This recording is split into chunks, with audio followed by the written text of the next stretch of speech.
Hello again, everybody, and welcome back to another edition of Test Flight in the F-86 Sabre. So we're into air-to-ground employment. My first part of this mission was employing the guns. Now I'm going to move on to rockets and see what we can figure out from here. So let's go ahead and jump back into the cockpit. Okay, do I have enough fuel for rockets? I sure do, 1,000 pounds. Let me go ahead and start looking into what I need to do to get some rockets on target here. So let me trim out for an orbit. Okay, that should work perfectly. Okay, I'm going to leave this selector. Actually, no, I'm not going to leave this in guns. I'm going to set it back to sight, camera, and radar. And let me just do a quick test fire here. I would not fire out in the middle of nowhere. But okay, yeah, that definitely does remove power from the guns. I'll also, as an additional safety measure, switch this to off. Okay, so sight, camera, and radar. Rocket jet I don't want because that jettisons rockets. This switch I do want to play with. Okay, so this center position I was taking to be rockets off. Okay, auto release, manual release will not matter or should not matter. Bombs don't matter. Okay, gun sight. Let me go to rocket. Another switch. I wish it wouldn't lift when I click lift. Okay, so rocket. And then I'm going to have a rocket depression angle. Now, for this to work, is this going to work? Okay, there's my... I figured out that that little warning, that squealing that you hear in the background is what you get when you're a little about 1,000 pounds of fuel. So I've got about 20 minutes of flight time remaining, which is, I believe, plenty to still get in rockets because the base is like right there. Okay, so I wonder if this, if I need the sight uncaged. I think I will. Actually. Yeah, that has nothing, that has no effect when the sight is caged. Let me uncage the sight. I'm going to electrically hold a cage with the caging button on my throttle. Okay, now let me try that again. Okay, now that does move it up and down, so I can adjust the mill setting for rockets right there. That might be a pretty slick way to do guns as well. Dial in a zero. Yeah, dial in a mill setting for guns using the rocket setting. Yeah, I wonder if there's any reason not to do that. Although the fixed sight, I mean, it's so easy to use with the fixed sight.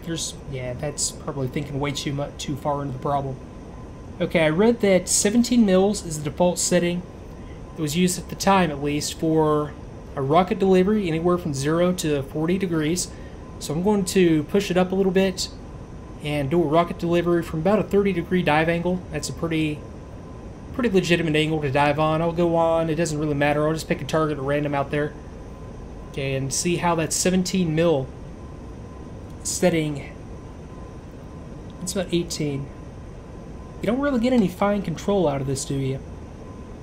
It just kind of snaps over to wherever it wants to go. Okay, that'll be close enough. That's more like 19 mils, but yeah, I'll take it.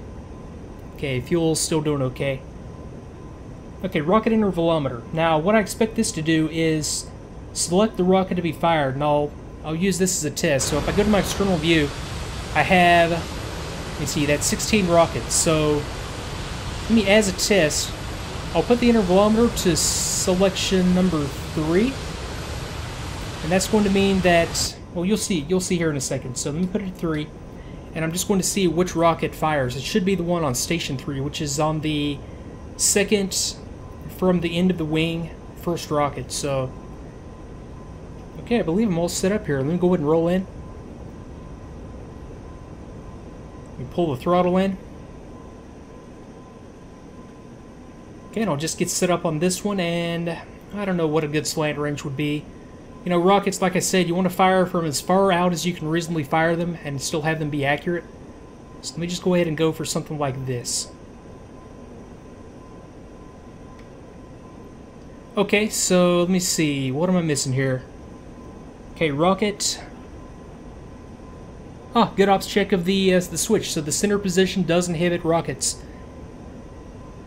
Okay, let me go to the top position. So I'm expecting this to be a single. So I'm going to, as a test, depress and hold the weapons release switch.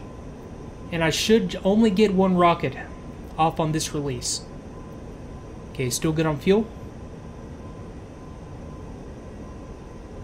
Okay, so rolling in. I have my, well, I didn't think of it until just then, but okay, I've got my reticle caged. I'm holding it with the button on the stick, uncaging. Although I don't know if it's even going to matter for rocket delivery. Okay, that does nothing either. Let me see. What could I possibly be missing other than putting it to the auto position?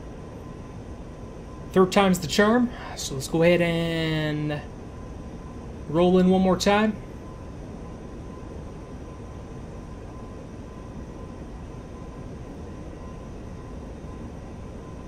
I'll be very disappointed if this setting doesn't work, because I am out of ideas, but I find that it's always something simple whenever you're in a case like this. It might actually be a case where I have to have the selector switch to guns.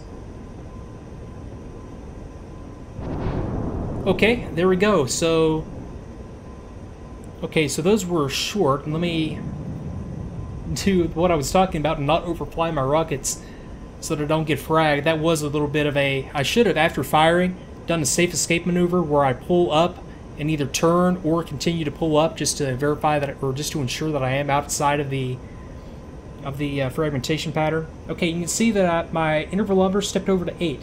So that means that I just fired off 5 rockets. Okay, so those come off quickly. I only just depressed and held briefly the weapons release switch. So let me verify that if they started at Station 3. Yeah, there we go. They started at Station 3. And now on this one, I'll put it back to position 1, and the outboard station should come off if my theory is correct, which I'm sure it is. That verifies it right there. Okay, position 1. And I'm puzzled now because that top position... Just try that one more time to make sure that I just didn't have it in the wrong position. Okay, that is to the top position, so this should fire off 1 rocket. I'll just do this as a test fire from long range. I'll just pull back around here because I need to...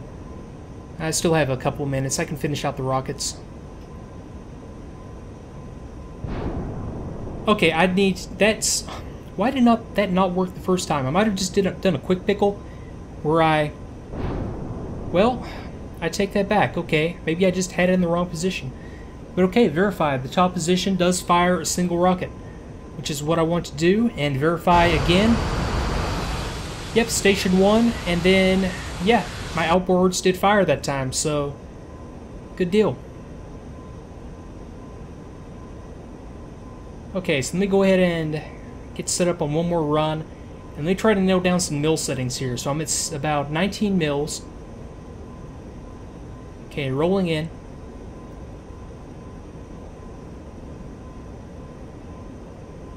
Okay, place it short, let it walk on up.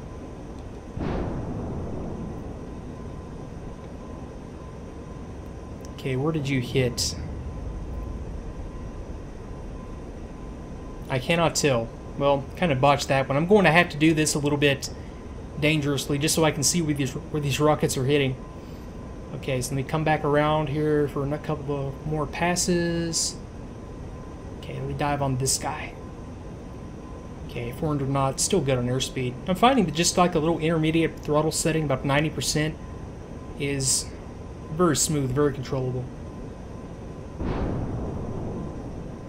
Okay, that's going to hit well short. Okay, so I can already tell. Let me go for 30. Let me go for 40 mils.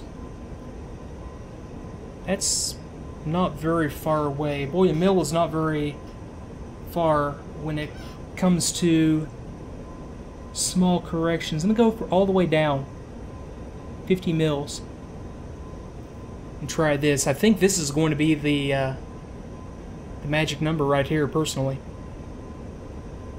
So I've got 2 more passes, then I've got to head back to base.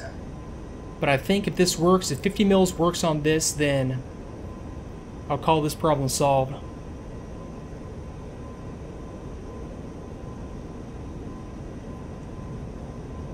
Okay, so just placing the reticle short. Letting it walk on up. Fire. I think I was out of rock. Well, no, the intervalometer was skipping over those that I had already fired, so yeah, that kind of botched this rocket mission. But learned a lot by doing it, which is always my intent. So okay, let me go ahead and bring it back around. And how many rockets do I have left? I have 5. Geez, I have a whole wing full left. Let me go ahead and keep going then.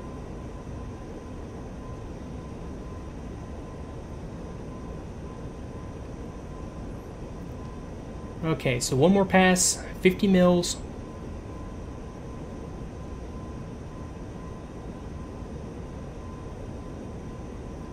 Okay, so placing the reticle short of the target. Just letting it walk gently up. Fire. Okay, that's not bad. 50 mils. That's about as far as that's about as far as I'm going to be able to go anyway, so I think no matter what, well, you get just so much drop out of these rockets. A lot more drop than I was expecting, in fact. Okay, so one more pass and then I head for base. In fact, let me go ahead and call inbound.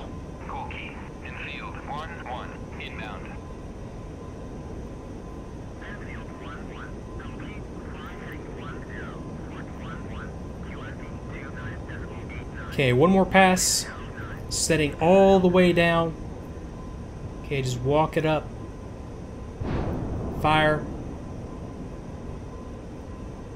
Spot on. Okay, that's my setting. It's kind of a shame that it's all the way pegged to the right like that. That just doesn't seem right, but I think it's just a case of, I don't know, maybe the rockets that we have, actually, I think it's something that's always kind of bothered me, actually, about the high-velocity aerial rockets that we have at DCS. I don't have anything to back this up, but just based on the accounts that I've read, and based on mil settings that I've seen for this aircraft and other aircraft, I think they do drop a little bit too much, or at least they, I don't know, maybe they're just kind of bore-sighted, looking down a little bit when they should kind of fire up a little bit.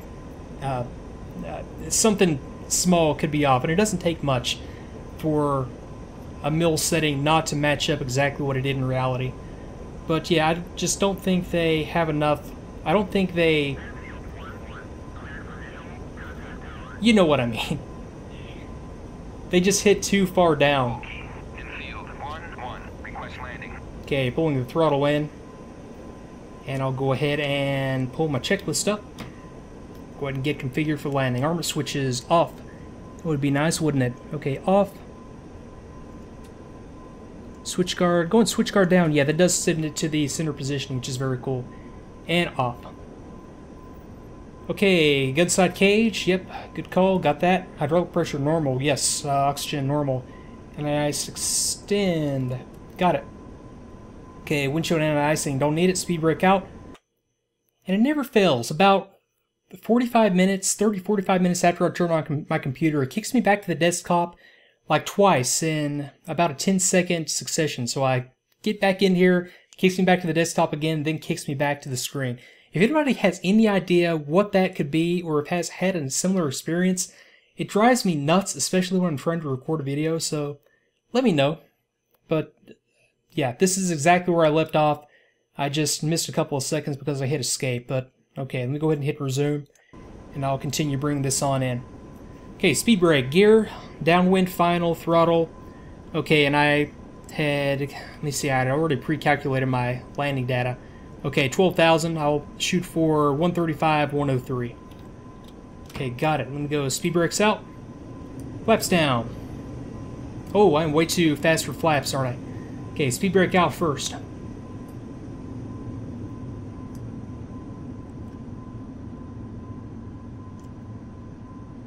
Okay, 200. Flaps coming down. Gear down. And what I'll do is it's like my signature mistake. I always underestimate how high I am when I'm turning to final on these approaches. Okay, let me push the throttle up a little bit. It's getting a little bit close to, well, not really close to stall speed at all. But yeah, let me go ahead and get set back up here. Okay, that was 135, 112. Okay, set my trim back up. Okay, and this setup should work just fine. I'm not going to do the overhead circuit. I'm just going to take it straight in because I am getting a little bit worried about fuel now. Although about 300 pounds fuel remaining is, from what I've read, is about normal for a Sabre on a landing. So, what am I at? About way below 300 pounds, but I don't think it's outside the realm of possibility here. Okay, so let me pull it back in. Still a little bit steep, but I'll be able to make this work. Okay, so just lining up on the runway again. Picking up a little bit of speed on the dive, but that's okay. That'll bleed off extremely quickly once I level back off and get back on the glide slope and push the throttle back up a little bit just to make sure that the... That's odd. Now my screen just all of a sudden went gray. Okay. Okay, 150. Still coming in a little bit fast. No big deal, though. Okay, that's a lot better. Throttle, just to cut into my descent rate.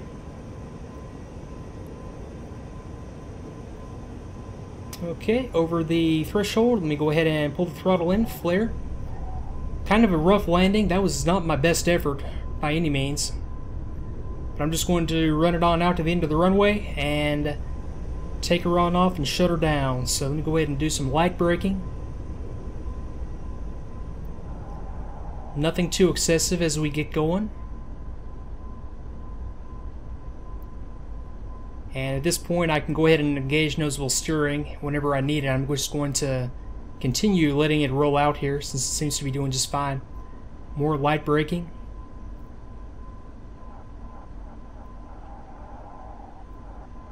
Okay, seems to be coming to a stop just fine. Okay, nose-wheel steering engaged.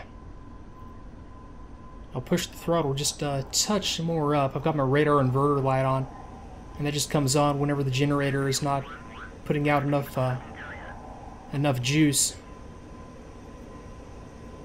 Okay, so let me go ahead and kick in some rudder and taxi on back to parking. Okay, so that's not bad. I figured out a lot about the gun and the rockets. I think I got some good mil settings.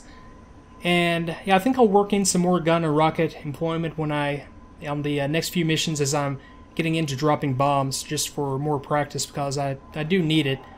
I mean, anybody's going to need practice when it's a new aircraft, new systems, whole new set of things to work out and to figure out.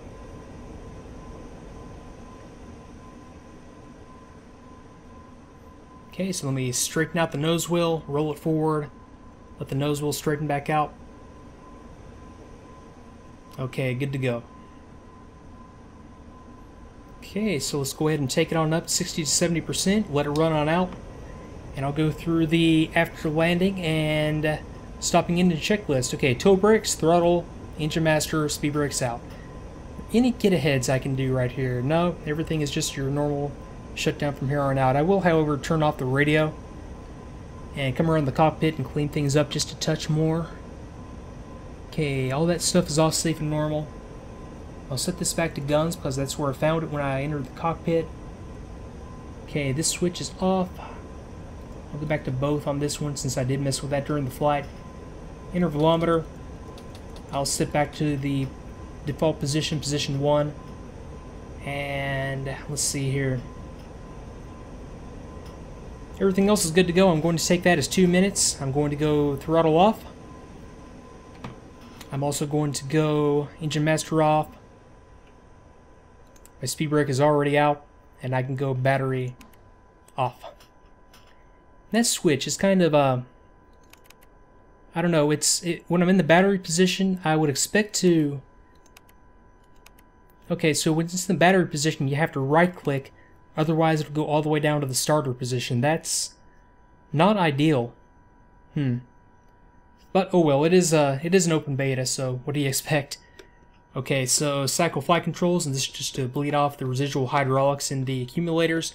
This is the normal system bleeding down now. Almost got it. Yeah, there we go. And let me switch over to the alternate system, bleed it down by pulling the lever. Okay, got it good as well. So lever back in. Okay, safety pins, drop tank selector switch, verified all tanks off. Vertigas luck handle engaged. Main gear is chocked. That happened a long time ago.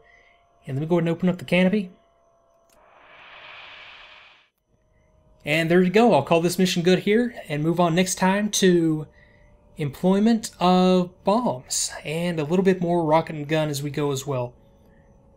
So yeah, learned a lot there. Still got some more stuff to figure out. This rocket switch kind of confused me at first. I think it was just... I think I just didn't know which position that I had it in. Okay, but anyway, that's it for this video. Thanks again for watching. I will see you next time.